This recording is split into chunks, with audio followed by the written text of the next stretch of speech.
বিদ্যালয়ের পক্ষ থেকে আগত সুধীজনকে জানাই হার্দিক অভিনন্দন ও অফুরন্ত ভালোবাসা। শুরু হচ্ছে বিদ্যালয়ের কচিকাচাদের নিয়ে একটি প্রাদেশিক ও বিভিন্ন সংস্কৃতির অনুষ্ঠান। এখন অবশ্য শীতের বিকেল, কিন্তু শীতের পরে তো বসন্তের আগমন।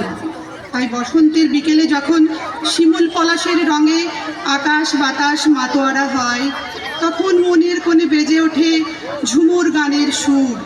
চলুন সেই সুরের বন্যায় আমরা সবাই একটু হারিয়ে যাই পিন্দারি পলাশের বন।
तेरा फूल